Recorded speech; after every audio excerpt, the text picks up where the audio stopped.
It was a quiet Sunday evening in a small southern town.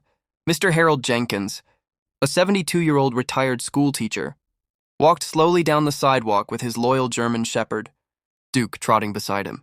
Harold had lived in the neighborhood for decades and was well known for his calm demeanor and dignified presence. Duke, on the other hand, was more than just a pet. Few people in town knew that the dog was a retired canine officer with years of service under his belt. To Harold, Duke was family, loyal, disciplined, and fiercely protective. As Harold and Duke strolled past a gas station, the low rumble of motorcycles echoed through the street. A group of young bikers, loud and reckless, pulled up and parked in front. Their laughter was crude, their language rough, and their eyes soon locked on Harold, who was minding his own business. One of them sneered, "Oh, look at the old man with his mutt. Bet he can't even defend himself." The others chuckled and, fueled by arrogance, decided to harass Harold. "Hey, old-timer," one shouted, stepping closer. "How about you hand us that dog? He looks like he'd fetch a good price." Harold tightened his grip on Duke's leash but remained silent, his face calm though his heart pounded. He had learned long ago that dignity was the best answer to ignorance. But the bikers weren't looking for dignity. Another grabbed Harold's arm roughly, trying to push him backward.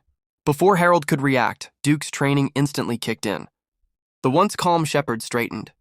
His ears pricked and a deep, commanding growl rumbled from his chest.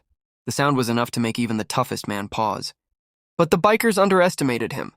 One swung his foot toward the dog, and that was all Duke needed.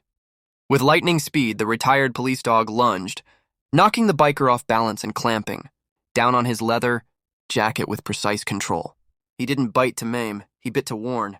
The rest of the bikers froze, shocked at the sudden transformation. Harold raised his voice, steady but firm. "Duke, stand down." Instantly, Duke released his grip and returned to Harold's side, still growling, his eyes locked on the group. The bikers, pale and shaken, realized they had picked the wrong man to mess with. One muttered, "Let's get out of here."